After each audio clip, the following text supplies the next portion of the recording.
conversation with Letran legends Ray Nambata, Jom Soliano, and JP Calvo continues here in The Score. At ngayon naman, aalamin natin, no, sino yung mga idol nila. Yung mga idol na nagtulak sa kanila, nag-inspire sa kanila na maging magaling sa basketball. So, Ray, unahin na kita. Sino yung idol mo, nung bata ka, pinapanood mo, na nag-inspire sa'yo mag-basketball na rin? Si James Yap, si Manong. Ayun nga, childhood idol ko na siya eh. Honestly, siya talaga yung reason kung bakit sineryoso ko yung basketball. Kasi bukod sa naglalaro na ako noon, yung tatay ko rin, dati ring basketball player. And napakahilig manood ng PBA dati noon, sir. And yun nga, tuwing may laro yung Pure Foods pa siya dati na, sir eh.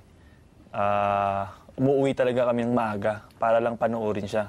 Pati yung shooting form niya sa free throw, ginagaya ko na. And then, unexpected eh. Naging teammate ko pa siya eh, na di ko inakala. So, para sa akin, sobrang sayo kasi dati ko lang siyang idol. Ngayon, naging teammate ko na. Sinabi mo sa kanya na, Manong, idol kita talaga. Oo, talagang sinabi ko yun sa kanya, sir. Kinausap ko siya, sabi ko, alam mo ba, may picture kami actually, sir. Bata pa ako noon, 2009 ata yun. Pinakita ko sa kanya, hindi siya makapaniwala eh, na teammate na. Sabi niya, tanda ko na pala. Sabi niya ganun. Parang dreams do come true. Ano? Exactly, sir. Exactly. Wow. Jom, ikaw, sino yung idol mo na nag-inspire sa'yo magbantay ng malaki, na manakit, na mapikon yung mga kalaban mo? Sino yun? Sa akin si Ranidel de Ocampo. Wow. Kasi kumbaga yung naglalaro ko ng basketball dati, laro-laro lang. Larong kalye, yung pang ice tubig. Tapos, nung time na yon, nung nanood na ako ng PBA, yung sa Talk and Text si Ranidel, doon ako na bumilib sa kanya. Tapos, after ng game nila, sunod-sunod na, every game nanonood na ako. Kumbaga, naglalaro siya, hindi yung dating laro na ginagawa namin na takbo, banggaan lang. Kumbaga, mas natuto ako na napakasimple lang ng basketball sa kanya. Di na kailangan gumuhard, utak na lang, tapos konting physical, mga banat na di halata. Yung mga natutunan mo eh. Banat na di halata eh. Ano yung ginagawa mo ngayon, okay, as a player, na alam mong napulot mo, natutunan mo kay Ranidel de Ocampo? Siguro yung sa mga experience na sa paglalaro ng basketball. Pagdating sa laro, paano ko i-outsmart yung kalaban na bumabantay sa akin. Tapos, siyempre, kung paano rin manggulang. Bagay na bagay sa'yo, no? Gusto ko pa rin yung mga banat na di halata eh. Gusto ko rin ma-apply eh.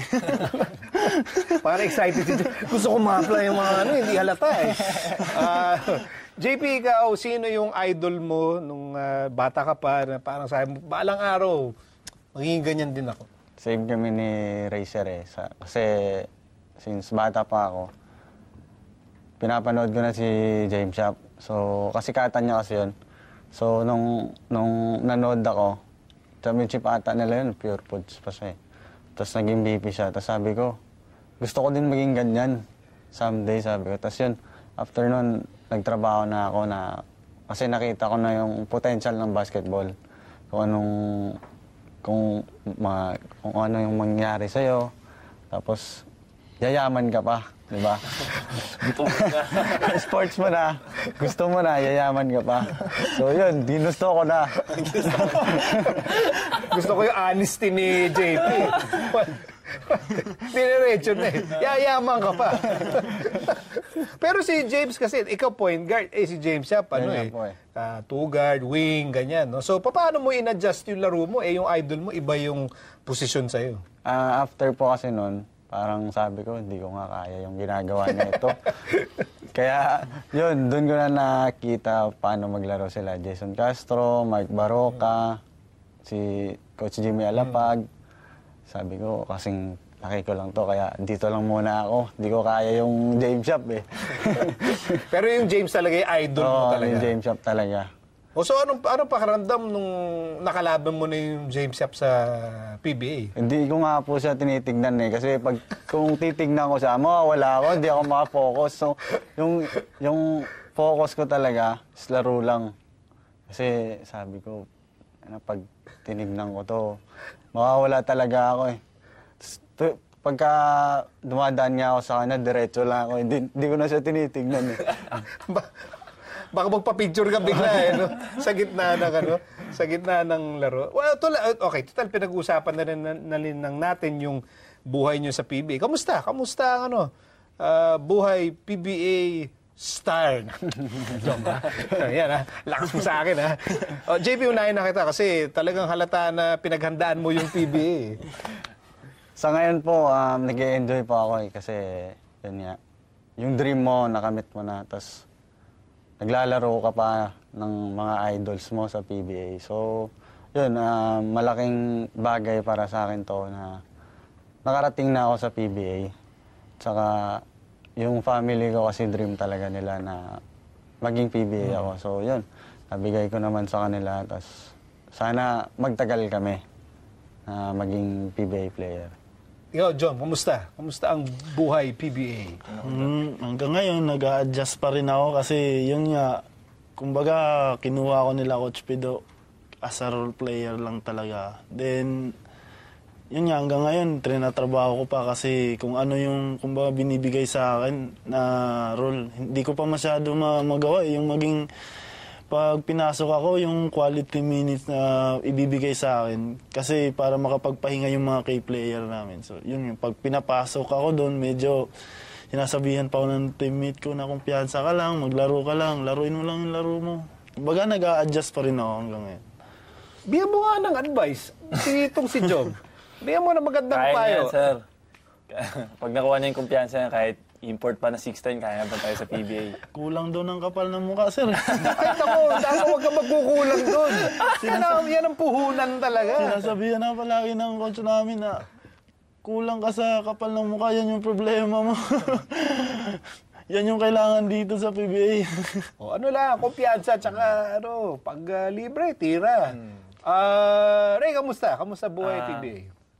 Masaya, nag-enjoy din ako, and at the same time, inaalagaan ko rin yung sarili ko kasi once you relax, sa isang iglap lang, baka pwedeng ma-reserve ka na or whatsoever.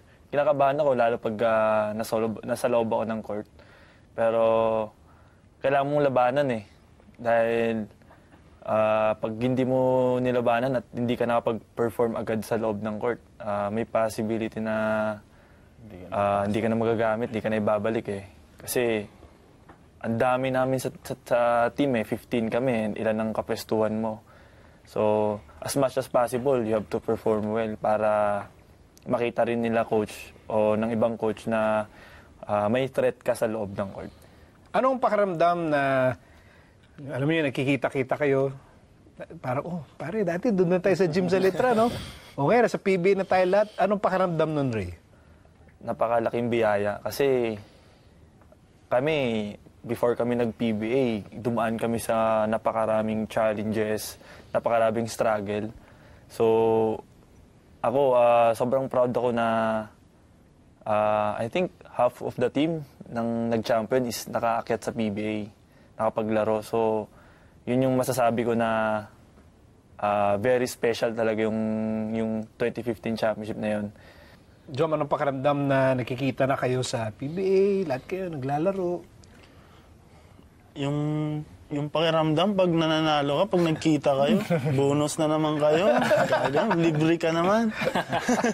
Hindi, sa akin naman parang dream come true na rin. Kasi yun buhay nung dati, buhay probinsya kami.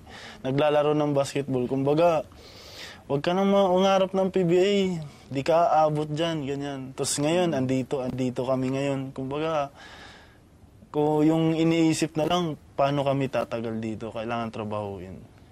JP, ano pakiramdam? Nakikita kayo dati-rati, ito yung mga pangarap nyo. Tapos ngayon, ayan na, mga PBA star na kayong lahat. Siyempre, sa kanila po, naiilang ako kasi yun nga, sa Letran dati, magkakasama kami. Tapos medyo nagbibigayan. So dito, hindi na kailangan magbigayan eh. Kasi pag binigyan mo sila, ilalabas ka. So wala kang choice. Kaya kailangan mo talaga na labanan kung Saka maglaro talaga ng maayos. Kasi nga yung sinasabi ni Ray na sa isang iglap mo lang, talagang iuupo ka pag hindi ka naglaro ng maayos. Pero sino nga? So, Siya, si Yanis. Yanis. Yanis. Nag-compare. Bakit si ano? Bakit si Yanis? Grabe yung improvement niya ngayon sa season na to.